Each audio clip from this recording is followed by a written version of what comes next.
Welcome to STV life.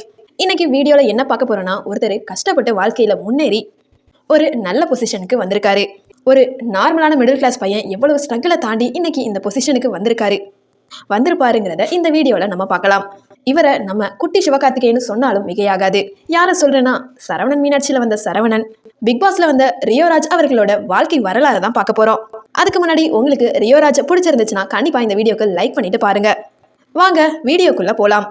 Rio Raj அவர்களோட முழு name என்னன்னா ஃபேண்டின் ரியோராஜ்.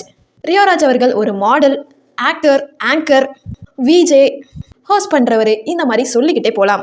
அது மட்டும் இல்லாமல் ரியோராஜ் அவர்கள் எந்த டைம்ல ரொம்பவும் ஃபேமஸாக தெரிய ஆரம்பிச்சார்னா, பிக் பாஸ் 4ல தான் பார்ட்டிசிபேட் பண்ணாரு.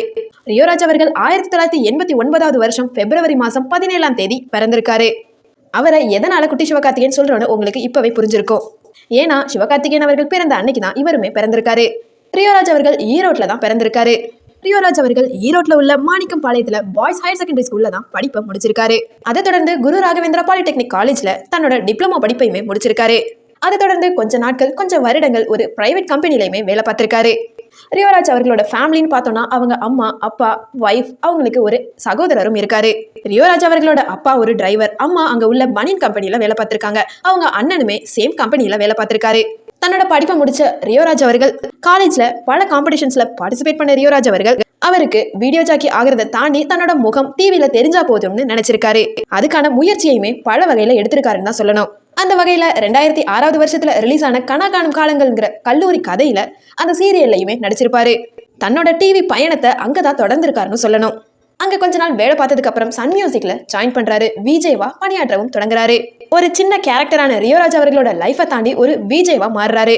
அந்த விஜய்ங்கிற கேரக்டர் அவருக்கு ரொம்பவும் பொருத்தமா இருக்கு. அந்த விஜய்ங்கிற பொசிஷன் அவருக்கு பிரபலத்தையுமே தேடி கொடுத்ததுன்னு தான் சொல்லணும்.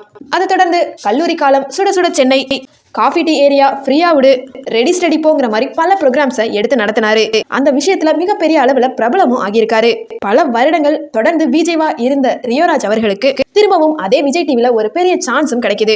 அதாவது அப்போதைக்கு மிகவும் பிரபலமான இருந்த சரவணன் மீனாட்சியில சரவணன்கிற லீடிங் கேரக்டருக்குமே அவருக்கு சான்ஸ் கிடைக்குது. இந்த சான்ஸ் தன்னோட வாழ்க்கையில 2016 வருஷம் ஸ்டார்ட் பண்றாரு. இந்த சரவணன் மீனாட்சி சீரியல்ல தன்னோட ஆல்ரெடி இருந்த விஜய் ஃபேன்ஸை விட இங்க இன்னமும் அதிகமானாங்க. குறிப்பா சொல்லணும்னா அவருக்கு கேர்ள் ஃபேன்ஸ் நிறைய பேர் இருக்காங்கன்னு தான் சொல்லணும். அடுத்ததா அவருடைய திருமண வாழ்க்கைன்னு பார்த்தோம்னா, ஸ்ருதி ரவிங்கிறவங்கள February 9, 2017 அன்னைக்கு லவ் பண்ணி மேரேஜ் பண்ணிக்கிட்டாரு.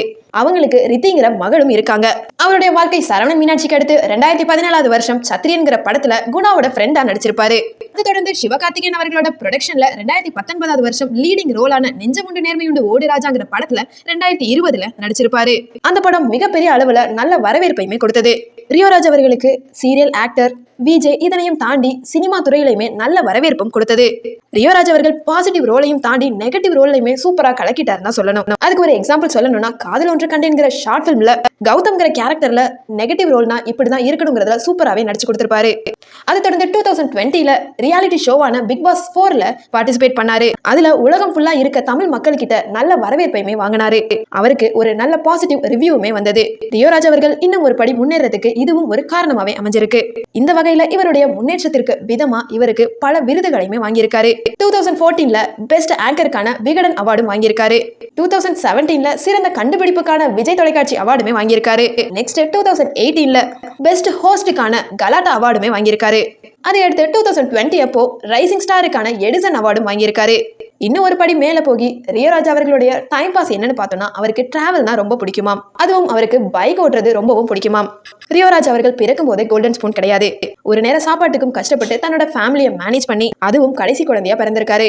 அப்படிப்பட்ட ஃபேமிலியோட கஷ்டத்தை புரிஞ்சுக்கிட்டு இன்னைக்கு ஒரு நல்ல பொசிஷன்ல இருக்காரு. அவருடைய முன்னேற்றத்துக்கு யார் தான் சப்போர்ட்டாக இருந்தாலும் அவருடைய முயற்சி மட்டும்தான் முதல் காரணம்னு சொல்லணும். அவருடைய விடாமுயற்சின்னு சொல்லணும். அவருடைய விடாமுயற்சியை தொடர்ந்து இப்போ ஜோங்கிற மூவி ரிலீஸ் ஆகியிருக்கு.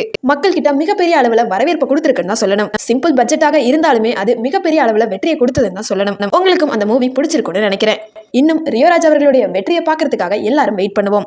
இந்த வீடியோ உங்களுக்கு பிடிச்சிருக்கும்னு நினைக்கிறேன். இந்த வீடியோ பிடிச்சிருந்துச்சுன்னா லைக் பண்ணுங்க, ஷேர் பண்ணுங்க, கமெண்ட் பண்ணுங்க, மறக்காம சப்ஸ்கிரைப் பண்ணிக்கோங்க. Thank you so much for watching.